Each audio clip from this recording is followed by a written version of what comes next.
Aujourd'hui, il y a des nouvelles intéressantes en provenance de la région de la mer Noire.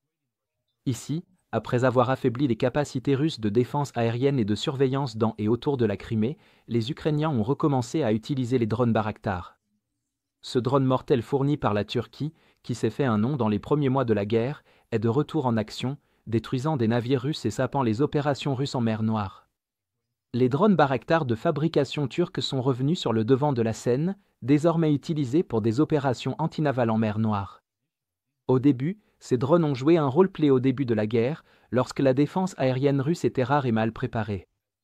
À mesure que la Russie a renforcé ses mesures défensives pour contrer les menaces aériennes, la signature radar relativement importante du Bayraktar l'a rendu vulnérable, poussant l'Ukraine à réduire considérablement son utilisation. Aujourd'hui, cependant, la situation a changé. L'Ukraine, en coopération avec la Turquie, produit désormais plus de 120 Bayraktar par an sur son propre sol, ce qui augmente les possibilités de déploiement. Des images récentes illustrent ce retour en force de manière frappante, avec des drones Bayraktar détruisant plusieurs navires russes près de la flèche du golfe de Tandrivska, alors que les forces ennemies tentaient de débarquer des soldats sur des îles stratégiquement importantes. Cette nouvelle offensive des Bayraktar vient compléter les efforts plus larges de l'Ukraine en mer Noire, une zone qui prend une importance stratégique croissante. Récemment, des frappes de drones navals ukrainiens ont visé des plateformes pétrolières occupées par les Russes, suivies d'opérations avec des bateaux rapides visant à capturer ces plateformes offshore cruciales une fois débarrassées de la présence russe.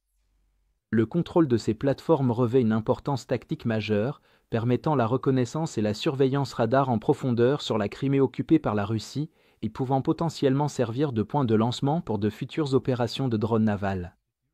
Les combats acharnés autour de ces plateformes reflètent leur double utilité. Ce sont à la fois des postes d'observation idéaux et des relais pour les signaux des drones, comme cela a été démontré récemment. C'est pourquoi la Russie et l'Ukraine se disputent farouchement ces plateformes, dont le contrôle change souvent de main. Les alliés occidentaux maintiennent des vols de surveillance pour soutenir la stratégie navale offensive de l'Ukraine. On notera notamment qu'un avion britannique RC-135W de reconnaissance électronique a patrouillé à l'ouest de la Crimée, annonçant une intensification des opérations ukrainiennes. Le déploiement des Bayraktar par l'Ukraine, fournissant des renseignements en temps réel lors des frappes sur les plateformes, vient en complément des opérations de drones navals ukrainiens. En réponse, la Russie s'appuie de plus en plus sur les drones lancés, guidés par des drones de reconnaissance Vala, pour intercepter les drones navals ukrainiens. Les analystes russes reconnaissent que cette approche présente des limites importantes, compte tenu de l'agilité des bateaux drones ukrainiens et de la diversité des charges utiles désormais employées par les Ukrainiens, y compris des contre-mesures de guerre électronique et des missiles de défense aérienne pour abattre les drones d'attaque russes et les avions de chasse.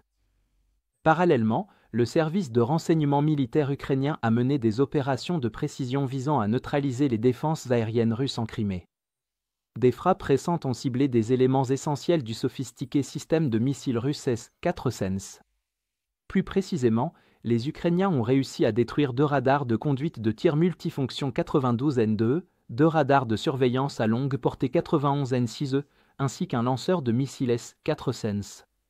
Cette opération a effectivement rouvert le ciel au-dessus de l'ouest de la Crimée et de la mer Noire, permettant la reprise des activités des drones Bayraktar et d'autres opérations aériennes.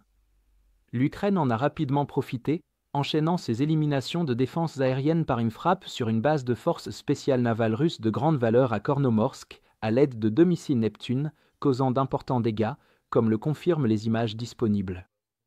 Face à la pression constante des attaques ukrainiennes, la flotte russe de la mer Noire peine désormais à maintenir sa présence. Craignant de nouvelles frappes de drones, les commandants navals russes avaient déjà repositionné les navires de guerre restant loin des eaux disputées, mettant ainsi leurs atouts navals hors jeu dans la guerre maritime. Même les chefs militaires russes en sont conscients, comme en témoignent des images récentes montrant des canons automatiques navals démontés et installés à terre comme des positions défensives fixes, à la manière de tourelles. Cette stratégie absurde met en lumière la situation navale désespérée de la Russie. De plus, ces canons navals stationnaires, bien que puissants, manquent de mobilité et de capacité de dissimulation, ce qui les rend vulnérables aux frappes de drones et de bombes ukrainiens, les rendant ainsi pratiquement inutiles sur le terrain d'un point de vue militaire. Globalement, l'Ukraine continue de dégrader systématiquement les capacités militaires russes en mer Noire, en se concentrant sur des plateformes pétrolières à double usage crucial qui jouent un rôle central dans la stratégie navale des deux camps. Cela reflète les tactiques ukrainiennes précédentes consistant à affaiblir d'abord les défenses aériennes russes, ce qui permet ensuite des frappes plus profondes et plus perturbatrices en Crimée et au-delà. En sécurisant ses installations offshore, l'Ukraine prévoit de soutenir des opérations spéciales plus ambitieuses contre la Crimée contrôlée par la Russie, voire d'adapter des variantes d'infiltration de commandos qui ont déjà rencontré le succès. Ainsi, le retour à l'utilisation des drones Bayraktar par l'Ukraine symbolise non seulement un avantage tactique retrouvé, mais aussi une stratégie plus globale visant à réaffirmer progressivement la domination navale et à préparer le terrain pour des opérations majeures à venir, tant dans les airs que sur terre. Si vous êtes contre l'invasion de l'Ukraine et que vous souhaitez soutenir le travail que je fais, pensez à vous abonner à notre site d'actualité indépendant. Vous y trouverez nos analyses stratégiques exclusives, des aperçus complets de tous les fronts et des vidéos d'analyse tactique régulières. En vous abonnant, vous montrerez non seulement votre soutien à cette chaîne, mais vous aiderez également à défendre le journalisme indépendant. Le lien vers notre site est dans la description. Merci d'avoir regardé ce reportage et je remercie tous ceux qui ont décidé de nous rejoindre.